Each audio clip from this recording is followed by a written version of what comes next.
Okay, the world has changed. The internet has turned the music industry upside down. So that's why this video is all about why I have stopped trying to chase a record deal.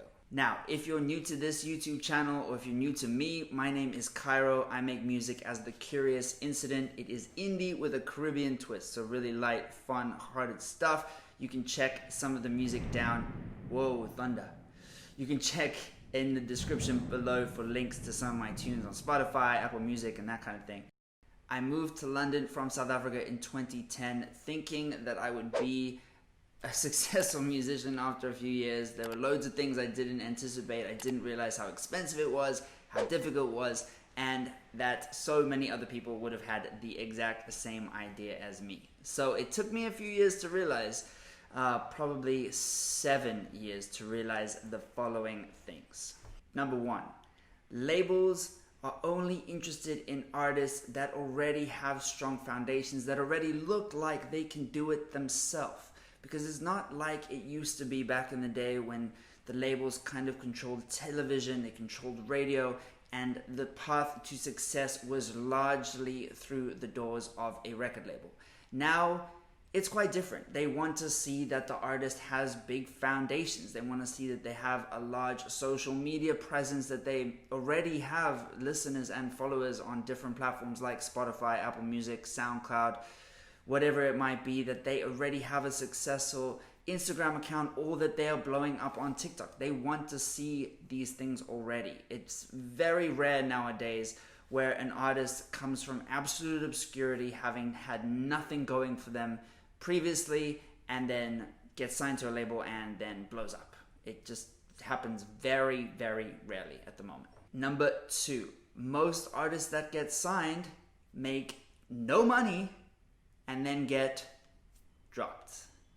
And that's just the numbers game that the labels play. It's going to be very difficult for them to sign people that are guaranteed to be a success, right? Ed Sheeran back in the day, he went to loads of labels and they all said no because they didn't think he would succeed. He was a ginger kid with an acoustic guitar.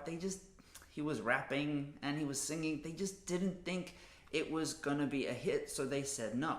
They only started paying attention once he had played lots and lots of shows, once he was like starting to build up his audience, and then he kind of forced them to pay attention. So the percentage game that the labels play is that they sign loads and loads of artists with the expectation that only one or two of them are gonna be Ed Sheeran's, are gonna be Beyonce's, and the other 98 or 99 of them are going to fail.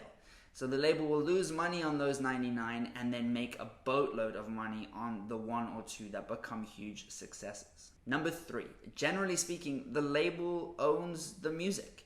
So me as an artist, I could spend all this time writing lyrics and coming up with a melody and making the song and doing all that kind of stuff and then not own what I've made. That's harsh.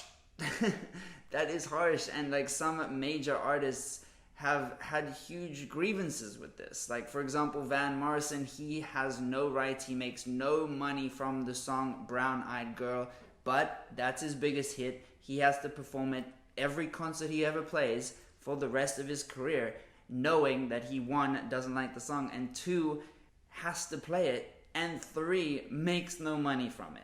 Now, he does make money from merch sales and that kind of stuff surrounding that song, and arguably his career wouldn't be at the level that it is without that song, so that's stuff to consider. But personally, knowing that by signing to a record label, I might have to give up most of the control of my music, that kind of sits in my throat a little bit.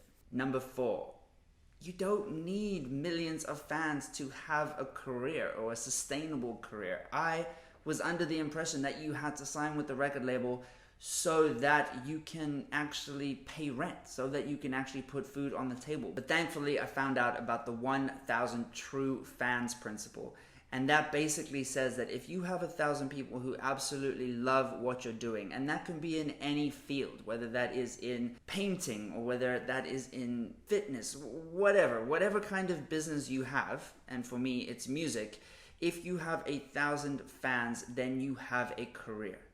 You know, even as simply as having a membership site. If you have 1,000 people contributing to your membership site, whether that's on your own website or on a Patreon page or an OnlyFans page, you know, those people will support you in doing what you want to do. So if any of my fans are watching this video, thank you. If you've bought anything from my store, thank you. If you've streamed my music on a regular basis, thank you. It's not the case anymore where you need to rely on other entities like labels. You know, now you can rely on the people who actually consume or enjoy the stuff that you're making, which is, sounds a bit airy-fairy, but it's way more pure, it's way more direct. There's no middleman anymore. I can write a song, make a song, show you what it's like to write that song, show you what inspired that song, release that song, and you can know all about it directly from me. We don't need somebody to be blocking the way in the middle. And that takes me to point number 5, in that the internet has democratized the process. So now you can write a song in your bedroom, mix, master it, learn all those things yourself, and the cost of entry has dropped so much. I'm trying to learn music production now, something I didn't know before, and things like YouTube and courses and tutorials and Skillshare, I'll pop a link down to Skillshare down below. That's the course I'm doing at the moment. They can help you learn these things online, and you can write a song in your bedroom, get it mixed and mastered, put it up on Spotify through a distributor, and be making money from it within a couple of months, within a couple of weeks even. So that's the amazing thing about the internet, that it has democratized not only the learning process, but also the distribution process. It's how you get your music out there. You don't need to go through those big gatekeepers anymore. Okay, you might say, yeah, Cairo, but what if a big label came to you and said, hey, we love your music. We love your indie with a Caribbean twist. We want to sign you. What would I do? Well, there are a few steps that I would carefully follow, and they are as follows. 1, I would read the contract meticulously, repetitively, and make sure I understand it with the help of a music lawyer. I would get advice from other people in the industry, specifically music lawyers who know the ins and outs of the record industry. So I think that is crucial. I would never sign anything without having done due diligence on the wording of the contract and exactly what I would be signing away. Then I would negotiate, because just like in business, music and record labels, it's the music business, and you can negotiate. If you are at a level where a record label wants to sign you, they want to do business with you, they obviously think that they can make money from you down the line. Otherwise, they wouldn't even bother. So I would negotiate. And what would I negotiate on? Well, you could negotiate on the advance, and that is how much the label might pay you up front to join their label. I would want to retain as much creative control as possible. Yes, I want their opinion and their advice on the type of songs to release, when to release them, what kind of visuals to go out with those songs, but I want to have the final say. I mean, I totally trust that the label might have lots of experience and they might know the industry in a different way to me because of that experience, but I still want to make that final decision. I would also want to retain as much of the copyright as I possibly can. Now, the copyright is ownership of the music and my visuals and my creativity. I would want to retain that, because that down the line results in a lot of the money. Like I mentioned with the Van Morrison thing, he might have left that record label. I don't know the specifics. Let's say Van Morrison recorded Brown Eyed Girl and then left that record label. That record label has ownership of that song forever, right? So I would want to negotiate on the terms. If the record label has ownership of the copyright, how long they have ownership for. You know, Taylor Swift came into like this huge issue as well, because she's like, oh, it's unfair that Scooter Braun is like buying the copyrights to her, you know, back catalog.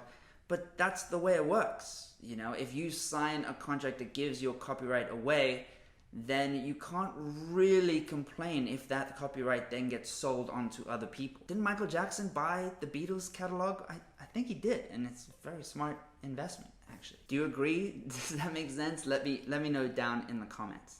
Another thing I would do if a label did want to sign me is that I would consider my options. Obviously, option number 1 is to say no, stay independent. Option number two is if one label, a good label, is interested, it might be likely that another label might be interested as well. So putting out feelers and seeing what other interest is out there, probably smart business. And lastly, I would not feel pressured to sign anything. A common tactic in marketing, it's very effective, is the idea of scarcity and limited time only. And that might be something that you feel in this negotiation process, because you're like, oh wow, like I've worked so hard as an independent musician, and now this label wants to sign me. Maybe they'll change their mind. Maybe they'll change their mind in a few days. Maybe this offer is only valid for the next week. Well, I wouldn't let that time pressure affect my decision, because you need to try and take a step back and think as clearly as possible, taking away any of those pressure tactics before signing such an important deal. So what am I doing right now that I've decided to stop chasing this record deal dream? Well, firstly, I'm trying to improve and learn as much as I can about being a musician, trying to improve my musicianship. I'm trying to learn about home production. I'm trying to learn a different instrument. I'm trying to improve my vocal abilities. So that's something that I'm really putting a lot of focus on. I'm also trying to learn more about music marketing. I feel like I'm at a pretty solid level, especially compared to a few years ago.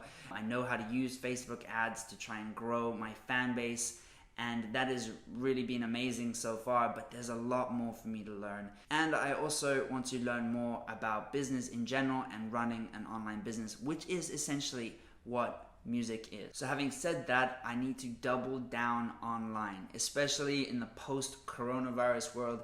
I don't know what's going to happen with concerts, with live shows, but I do know that the internet is not going to go away. So it is something I need to focus on more and more. I need to get better at certain social media things like TikTok, like Instagram. There's a lot of room for improvement. And obviously this YouTube channel is quite new because the other one got hacked. So do me a solid, please hit that subscribe button and the like button if you found this video useful at all, because that would be a huge help. Another thing that I can do now to improve is to get better at planning.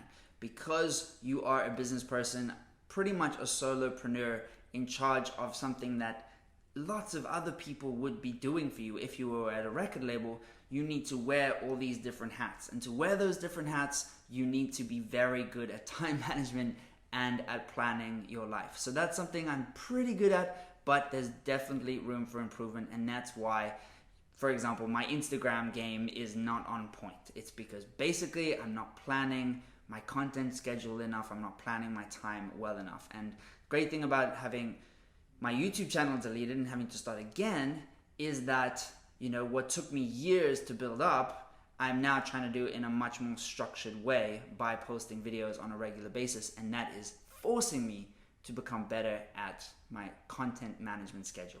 Then again, because the coronavirus world and the music world is totally different now, I need to look harder into sync. And what is sync? Sync is basically synchronizing your music with visuals. And generally speaking, it's in adverts or television. So television, movies, adverts, online ads, that's what I need to really try and figure out. I don't know enough about it. I haven't had any proper syncs. You could get your song in an advert and get 10,000 pounds. And that makes a huge difference, especially to the life of an independent musician. And lastly, but definitely not least, something that I'm doing now is trying to improve and build on the relationship I have with my existing fans, friends, followers, whatever you want to call them. You know, I do a weekly live stream on Facebook, and some people have been watching those for the last 2 years. Shout out Neil Smith, what?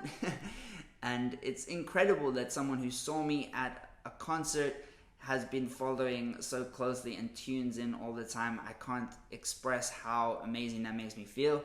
And especially as I'm working towards getting my 1,000 true fans, you know, I need to keep putting in that time, keep putting in that effort to build and nurture those relationships as I grow. So all my music is down in the description. It'd be really cool if you checked it out. Let me know what you think. I'll also post a few other interesting links down below, and they're affiliate links. So if you click on them, I make a little bit of money, and that's kind of one of the ways I'm trying to diversify my income, because as I said, and as you can figure out from this video, being an independent musician is tricky. So for example, you can click down below and you can get 3 months of Amazon Prime for free. It doesn't cost you anything, but Amazon would pay me a tiny amount of money if you join that free trial. So there's a bunch of links down there. Check them out if you're interested. And if you made it right to the end of this video, let me know in the comments by commenting hustle down below. Thank you so much for watching. I'll see you in the next video. Peace out.